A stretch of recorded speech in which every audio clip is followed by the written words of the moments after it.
Hello，大家好，歡迎翻返嚟溫哥華房地產資訊站，又係我 Mike 啊！一講到 Anthem 咧，應該大家都熟悉呢個發展商㗎啦。嘉欣咧，最近好多 YouTuber 都介紹咧呢一個發展商嘅一啲樓花項目啦，包括我之前都有介紹過 Georgia 呢個項目啦，可以睇翻上面啦。但係睇樓花睇得多，有冇睇過 Anthem 嘅現樓呢？尤其是係城市屋現樓。咁呢一個城市屋現樓呢，就喺呢個 Burnaby 嘅名校區 Mosscrop 嘅校區嗰度兩房嘅一個單位啦。已經成交咗㗎啦，778000。我知道你會問 Mike 已經賣咗啦，帶我嚟睇嚟做咩呢？我拍得俾你睇，其實呢一定會希望呢我嘅觀眾有所得着嘅。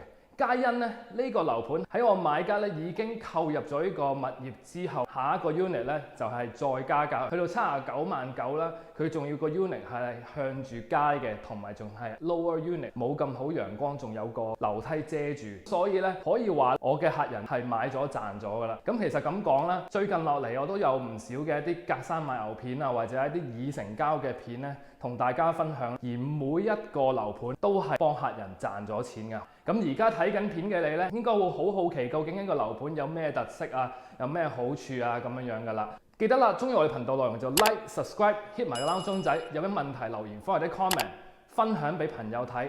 想私底下同我 WhatsApp、WeChat 咧，歡迎咧就喺度側邊有兩個呢個 QR code 啦，或者直接打電話俾我 email 我都可以㗎。事不宜遲，即刻睇片先啦。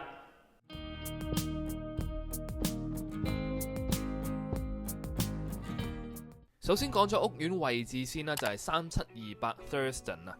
位處於 Metro Town 側邊個區叫做 Central Park， 揸車8分鐘就去到 Metro Town 商場啦。睇間屋之前，想同大家分析下呢個學區嘅成交數據，因為有某部分嘅人士咧係用學區嚟揾樓，包括咧我呢一位客人啦。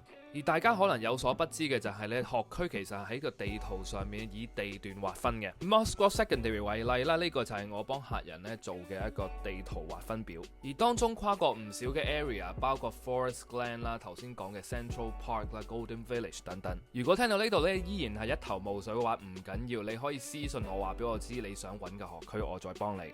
等我哋睇下啲成交數字啦。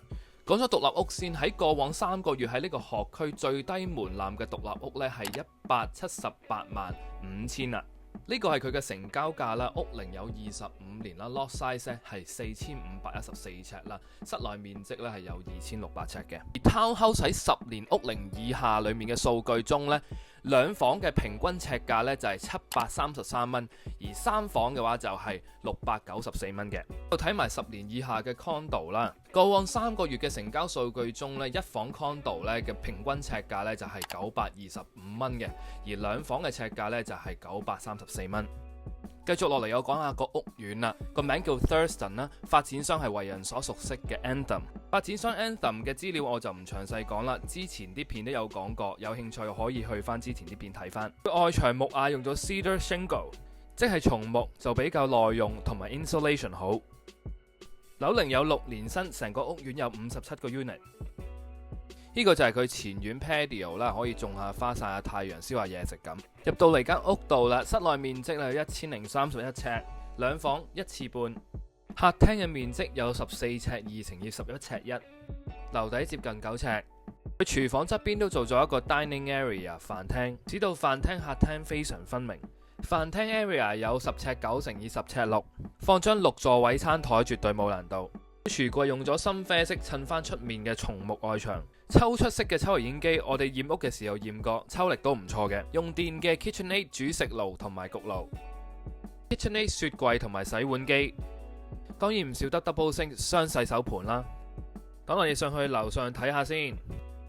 上到嚟樓上通常都係睇下主人房先噶啦。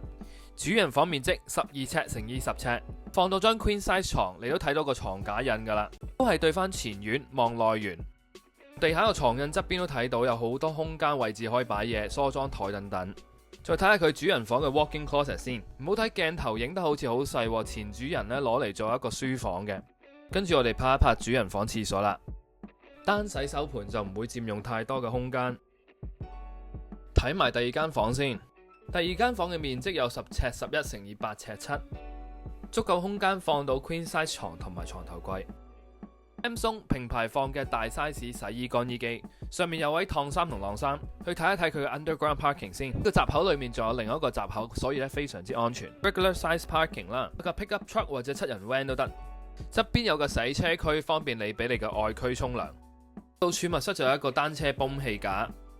Storage locker 都相當深，可以平排放到架單車。屋苑行出嚟就係 Boundary Road 啦，有巴士站。揸車5分鐘，行路12分鐘就去到最近嘅 SkyTrain Station、Joyce Collingwood Station。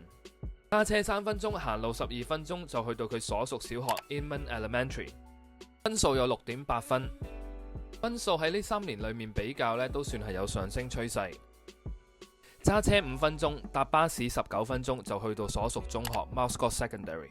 之前都有講過呢間學校嘅分數㗎啦，不過今次咧再講多次啦。分數7.6分，全 BC 省排名41名。